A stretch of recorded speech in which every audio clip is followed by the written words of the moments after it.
Hey guys, welcome to the show one more time. It's always my pleasure to see y'all. Thank y'all for tuning in, liking, subscribing. Y'all know the vibe. I'm Alex Babbitt, but we're not here to talk about me. We're here to talk to another person who I'm always amazed and impressed by.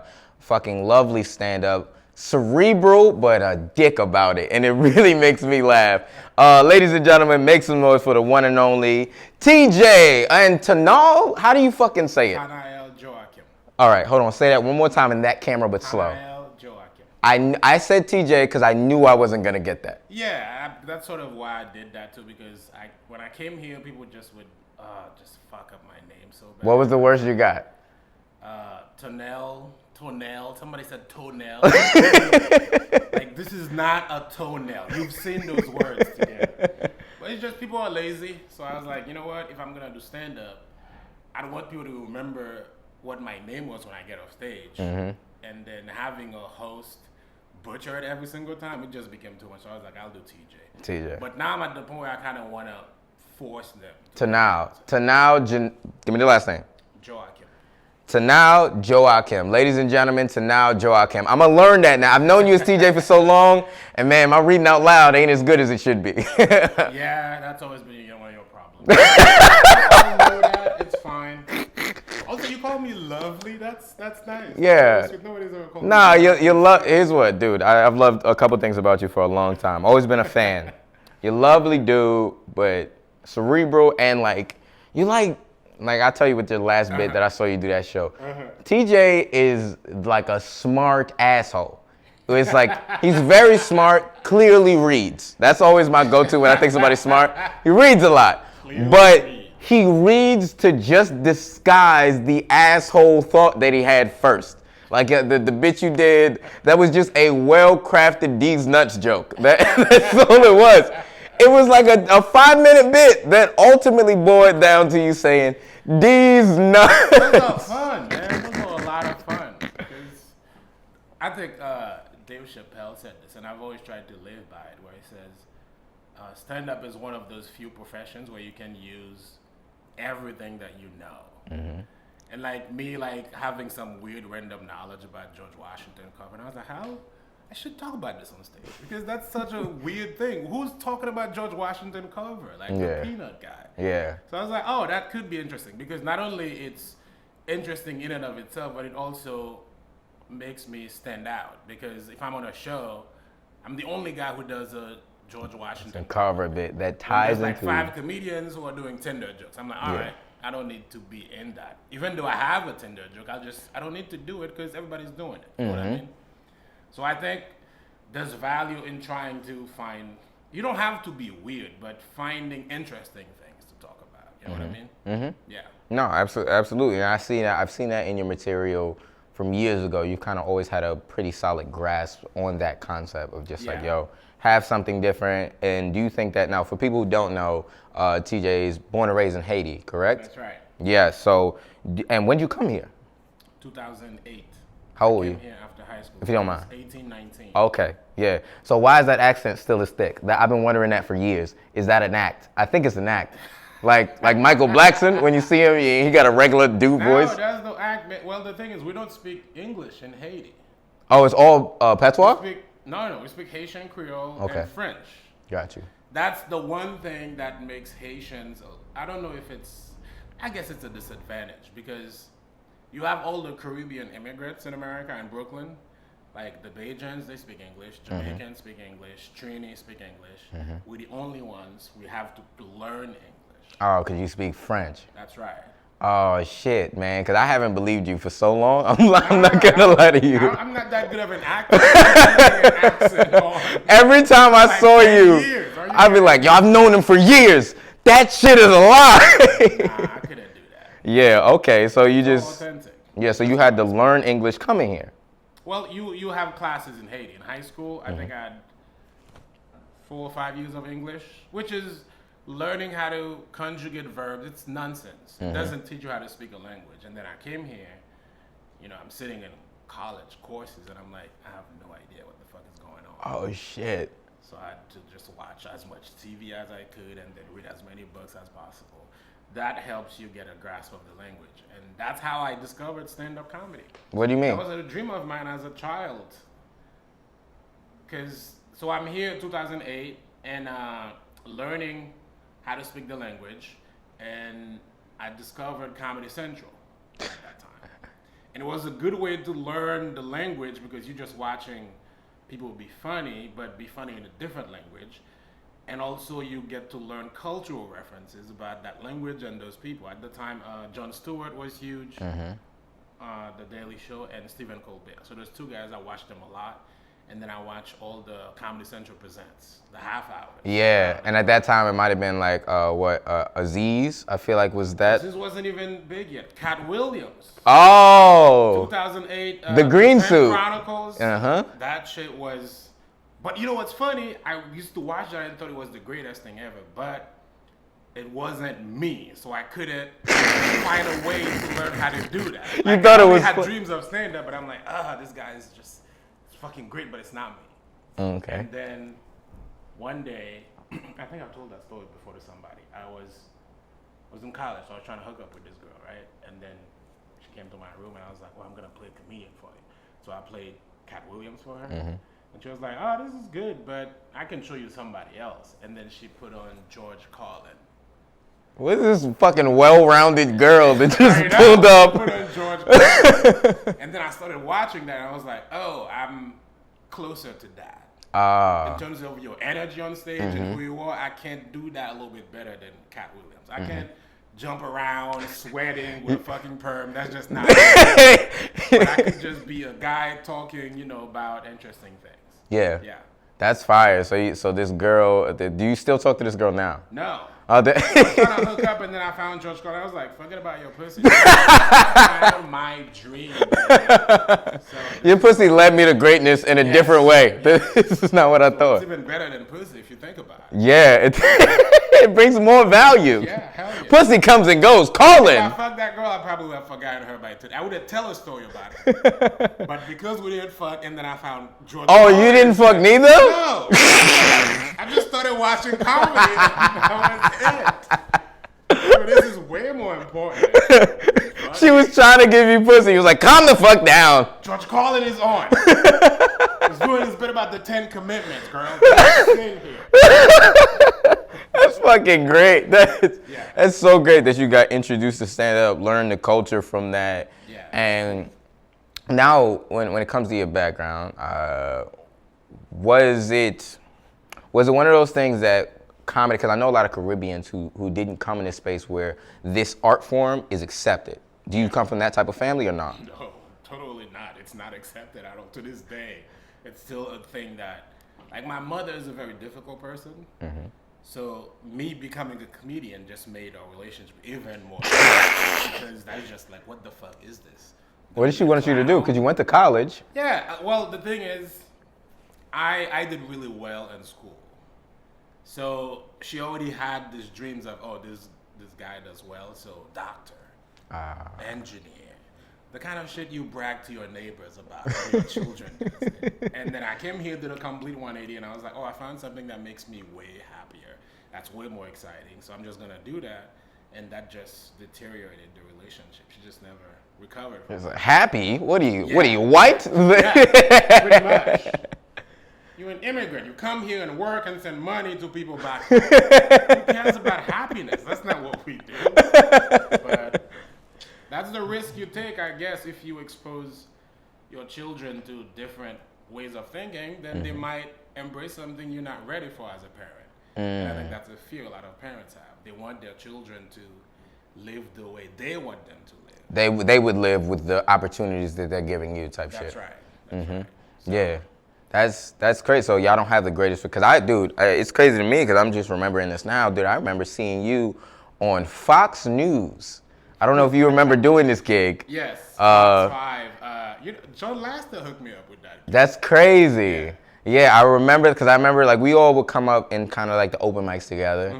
And I'm always looking at the comics who were like getting stuff early on, and you were one of the first comics to get shit. Yeah. And I was like, how the fuck did you get on Fox News? Telling jokes. You did 5 minutes on fucking Fox. And I would think your mom would see that and be like, yeah, he made it.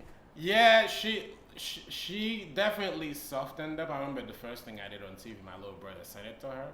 She doesn't speak English, so she doesn't know what I'm talking about. But just having your child on TV is a nice moment to be proud of. So she got softer after that. But you don't get paid a lot of money. So I haven't bought her a house or anything like that yet. So to her, in her mind, oh, that's just bullshit. No. TV, but it's still nothing because I don't see the tangible thing. You got to pull up with your mom with a grill. If you had a grill or something, would your mom be? Something. Yeah. Something. But then you got to get out of that trap too, because that's something that can hold you back. If you're doing something exclusively to make your parents happy. It's kind of like when we're talking about authenticity, right?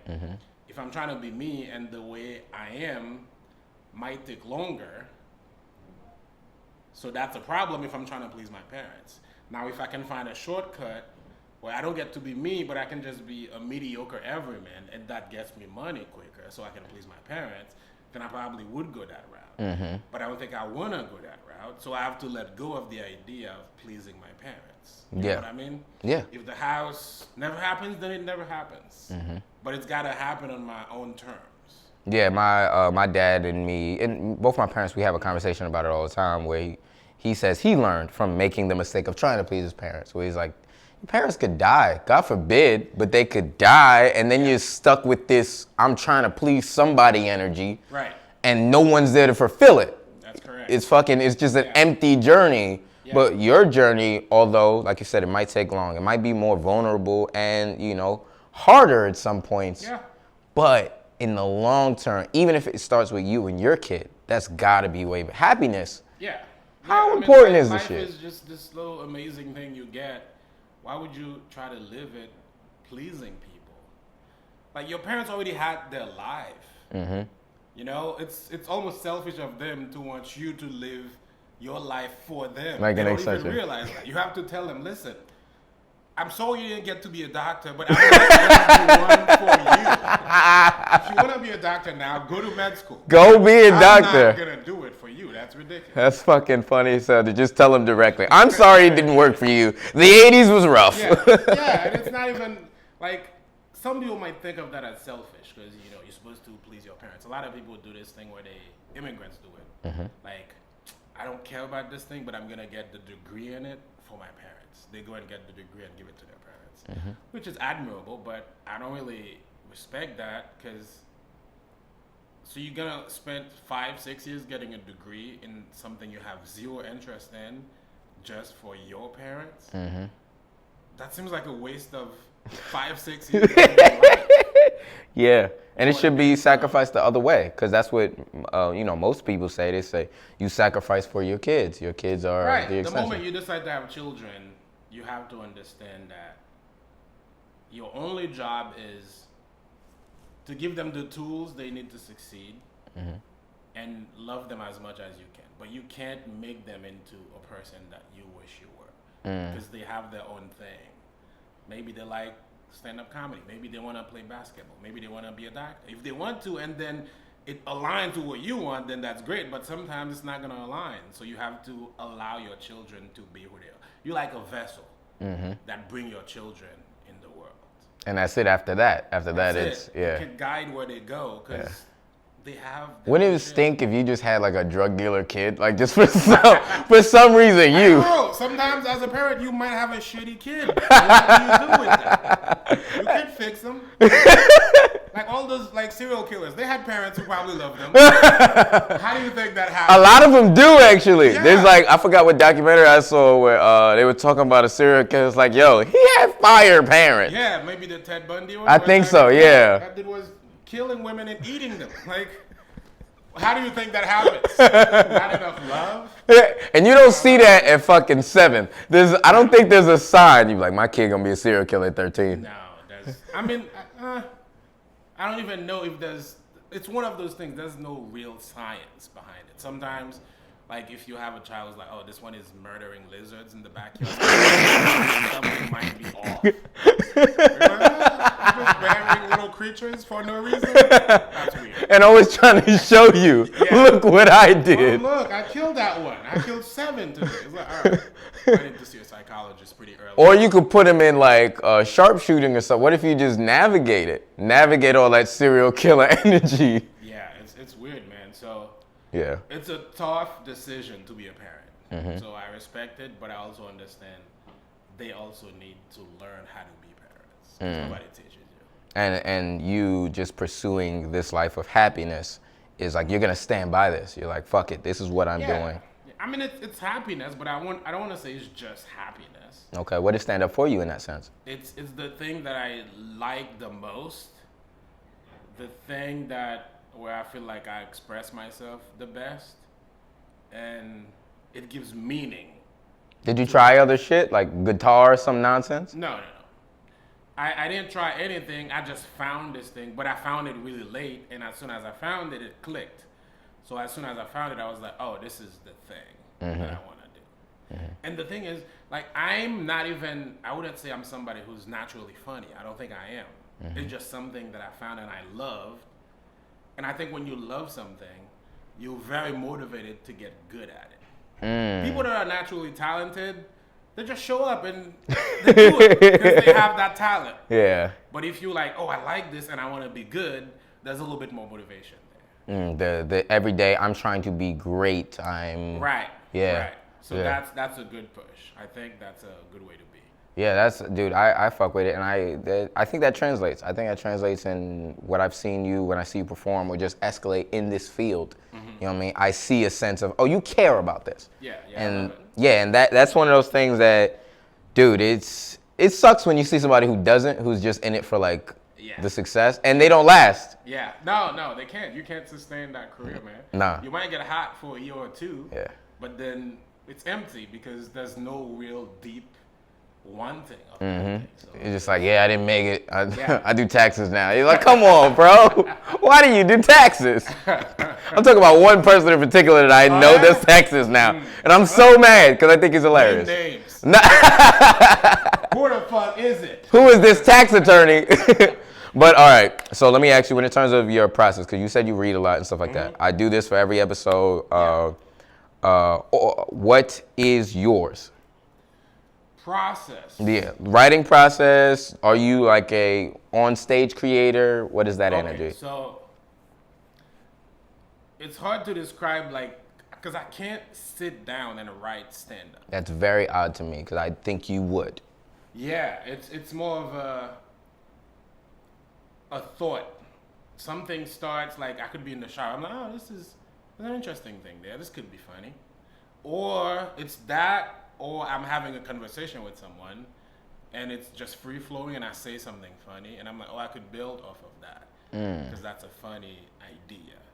And then now I got to find a way to present it to an audience and treat that audience as if they were that friend, to keep that same energy in it. Ah, you literally remember the engagement. Yeah. Oh, shit. That may be something I may be missing, because I'll say something, and then just be like, all right, I'm going to just repeat the exact same words, but you are coming from the place of like, what was the energy in which I was saying this? Right, because you're trying to transfer that energy and not just, because funny is very circumstantial, right? We could be doing something that's funny, and then you go in front of an audience that doesn't know you, it probably wouldn't be funny. I touched my knee. It's where y'all supposed to laugh. Exactly. It's like, no. Everything happens in the context of this is that room, these were the people, and that's why stand-up is hard, because you're trying to make people who don't know you laugh. We can make all of our friends laugh because they know us. We have back history. We know what's going on. He was funny in high school. Yeah. And then you go in a room, 200 strangers. All right. Yeah. I'm hoping. That's got to be crazy as an audience member. Have you been an audience member before? I have. And sometimes I do feel bad for audience members because, like, when stand-up is bad, it's really bad. You know what I mean? Like, there's pressure on them now to have to pretend this person is funny if the person is not funny. Yeah. But then when somebody's funny, the pressure's off. It becomes natural for you to be laughing. You're like, oh, you don't even think about it. Yeah, it's an involuntary motion in your body. Like, oh, this is funny. Like, I can't help it. This is funny. It's like some comedians are more likable than others. Not like when everything, but like a guy like Patrice. He was the type of guy that could make you laugh even though you hated his guts. Yeah. And that's a very, very hard to do. skill to have. Yeah. I fucking hate this guy, but god damn it, he's funny. Yeah, you gotta actually. I think that comes from a lot of bombing. I think that. Yeah. Only way to get that, you cannot just charm your way into that skill. And also being like you stand behind your perspective. Because I think sometimes you might like, oh, I'm just gonna say this because that's what people are supposed to believe, and then you just get at like a lot of male feminists guys would just say shit for applause. I love it. He I don't know if we caught it on camera. He said male feminist. Definitely, because there are no such thing as a male feminist. Nah, it's just the bullshit thing. Any dude that openly says I'm a male feminist is trying to trick women into giving them pussy. Pretty much. That's the most better male way to get pussy. Yeah. It's just, you should be ashamed of it. Gross.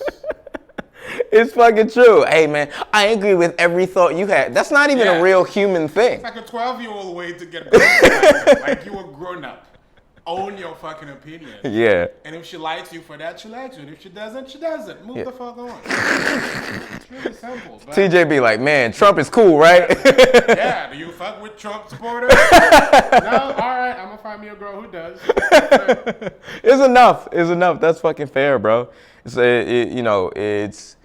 It's just one of those things that in the game, it's hard to develop this shit. It's hard to just have the confidence that I feel like you're having. Because the game it's a game where you kind of need people to like you a little. Mm-hmm. And the audience to a certain extent, but the people you're dealing with on the business side of it. How well do you deal with that? I'm learning to deal with it better. I felt like you always were good at it. This is so cool to me. I've had mishaps. I remember one time I had a meeting with a guy, and he was a little effeminate, but he never said anything about being gay. And then we were talking about women, and it was like giving me advice. And I was like, gay guy trying to give me advice? But jokingly, and then later we found out the thing didn't go through, and I'm like, oh, I think he was mad because I told him. So that's something you don't do if you're have a business meeting with somebody. He didn't disclose that information to me.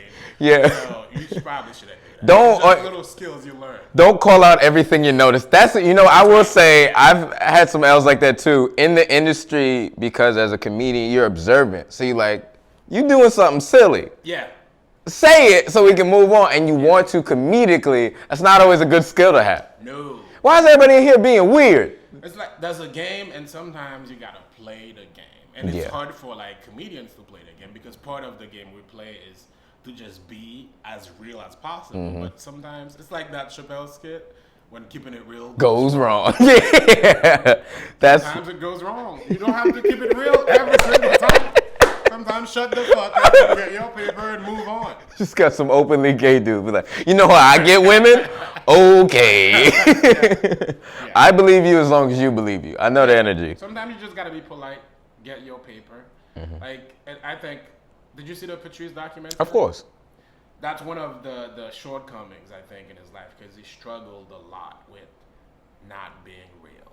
Mm-hmm. Like, there's stories about him having meetings with like executives, like I think there's one about Comedy Central, and do you know Carlos Mencia? Of course. Yeah, and apparently the first 45 minutes of his meeting, he was berating the executives for giving a show to Carlos Mencia, which is like, why the fuck would you shoot yourself in the foot like that? Yes, why even? Your meeting. Yeah. Who cares? You know what else I hate about this show? Yeah, so it's like those skills that you gotta figure out. Like I'm here.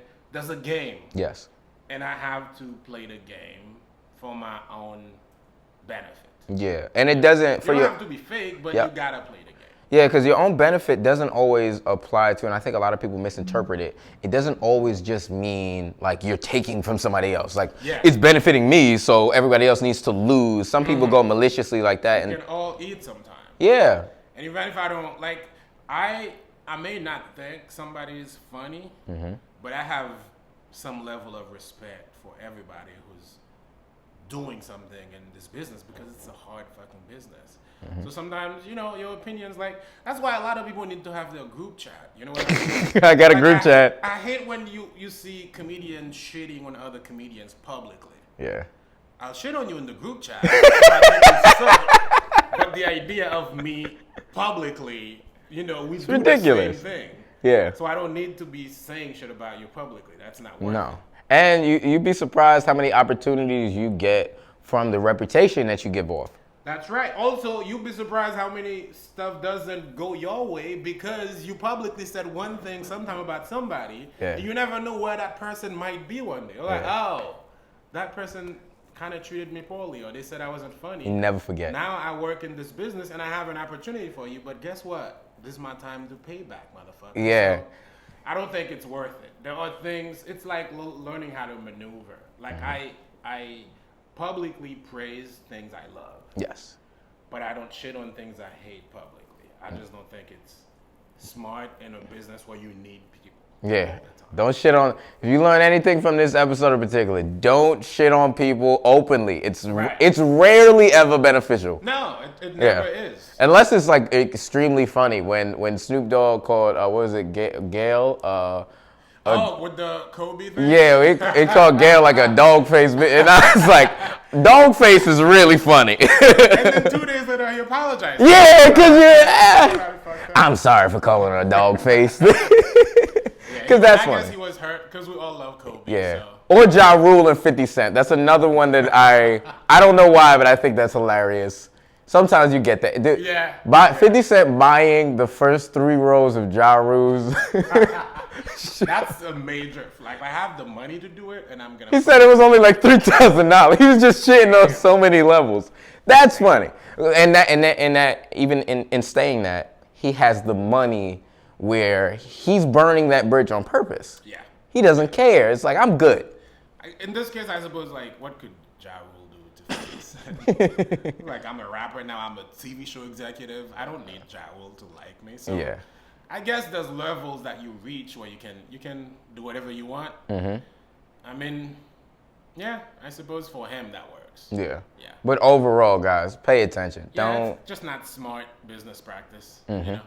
So let me close out with this, man. I like asking everybody, and I appreciate having you. Thank you once again, man. Thanks for doing it. No problem. No problem. I told you I like when people are doing shit. So that's the goal, bro. And I have fun for you guys and for the comics. Get to like vibe with y'all. Yeah. Last thing we ask every episode. This is your camera. This is a message that we create to go out to the person who may resonate with what you're doing, who you are. They're watching this like, yo, I am him, he is me, girl, boy, whatever. What's a piece of advice that you just feel like you'd love to share with them that like will have a lasting impact on their life? I would say try to make your own luck in life. And what I mean by that is it doesn't matter. Like, we have the stuff we're given in life, the raw materials. Like you're born maybe in a poor family. You're born maybe in a race where people tend to be racist to you. All of that shit. But that shouldn't stop you ever from trying to do what you think you should be able to do in life. Basically, here's how I'm going to put it, because I see there's a lot of that right now. You should never, ever let someone make you a victim. Yeah. Because I think victimhood now has like a premium on it. If you think of like Juicy Smollett, all of that stuff, where we're like, oh, they were racist towards me. I didn't get this because of racism. It might be true, but that's not a mindset you ever want to have in life. Where like, oh, someone is keeping me down. Yeah. Fucking go out there and go grab whatever you think you Every deserve. musician from the 50s dealt with that, and like everyone. In way worse ways than we have now. So there's no reason. There was like the state was racist. I couldn't perform in Georgia. So you happen to be born in a skin where people might be racist to you. That shouldn't stop you from doing what you want. And I just want people to feel like you are an individual. Just go after whatever life gives you. That's fucking fire. That's fire. That's that. I'm gonna put like dramatic music and shit. It's gonna be great, man. Motivational speaker, baby. I'm gonna quit comedy and go give advice. Get out of here with like that accent. Gotta go. Like I wouldn't trust it, but bro, I appreciate you so much, man. Thank you for pulling up, bro. For real. This is cool. No problem, man. And thank y'all again for watching. I love y'all to death. Peace. Hey guys, thank y'all for watching Behind the Mic Stand. If y'all enjoyed it, as I think you did, because you made it to the end, like, subscribe, make sure you hit that notification button so you hear the subscriptions and shit. You know how it works. Just like it. Stop skipping this part and do it right now. What? Somewhere right here. I think it's right here.